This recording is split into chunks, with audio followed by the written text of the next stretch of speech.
नागपूरकरांचं आराध्य दैवत असलेल्या नागपूरच्या राजाची विधिवत स्थापना जी आहे ती या ठिकाणी होते आहे आणि आपण या ठिकाणी बघू शकतो की की गणपती बाप्पाची स्थापना या ठिकाणी केली जात आहे। सुवर्ण अलंकार जे आहे ते चढविल्या जातात आहे, कारण नागपूरचा राजा हा सुवर्ण अलंकारित राजा असं समजलं जातं। महत्त्वाचं म्हणजे नागपूरच्या राजाबद्दल जर बोलायचं झालं तर दरवर्षी नागपूरच्या राजाची 1 इंचाने उंची वाढत असते।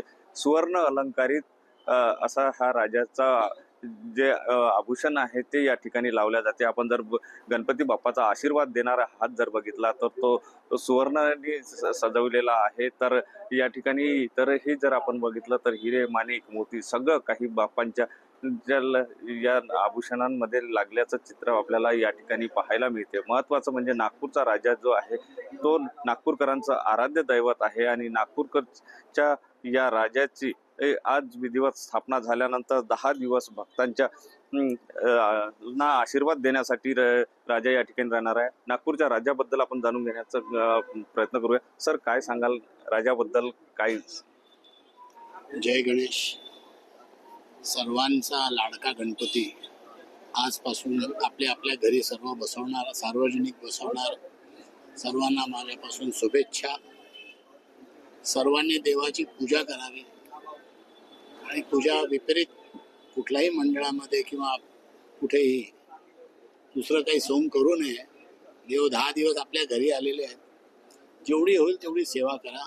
त्याचं फळ जसं मला मिळालं तसं पूर्ण नागपूर वासियांना मिळो। सर, नागपूरच्या राजाबद्दल जर बोलायचं झालं तर सुवर्ण अलंकारित राजा असं आपण म्हणतो, नेमकं काय वैशिष्ट्य आहे? काय नाही, जेव्हा देवाने मला सर्व चांगलं केलं तेव्हा मी पहिल्या वर्षी गणपती बसवला, लक्षात आलं की दरवर्षी आपण एक दागिना देवाला करायला पाहिजे।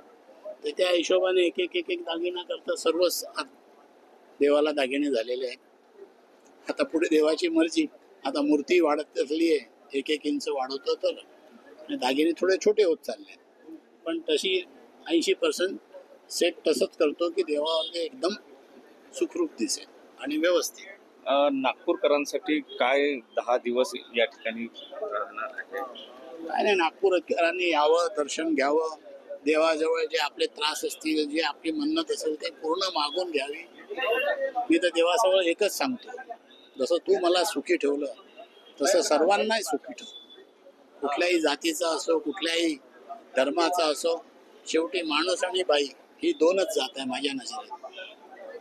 नक्कीच आपण या ठिकाणी जर बघितलं तर नागपूरचा राजा जो आहे, सुवर्ण अलंकारित राजा जो आहे, त्याची विधिवत स्थापना या ठिकाणी केली जाते, मंत्रोच्चारण केलं जात आहे आणि एकंदर जर या ठिकाणी बघितलं तर नागपूरकरांना आशीर्वाद देण्यासाठी बाप्पा आता 10 दिवसासाठी या ठिकाणी विराजमान झालेले आहे। प्रत्येकाने यावं आणि बाप्पाचा आशीर्वाद घ्यावं अशी अपेक्षा मंडळाकडून सुद्धा व्यक्त केली जात आहे। कॅमेरामन साईसह सुनील ढगे, TV9 मराठी, नागपूर।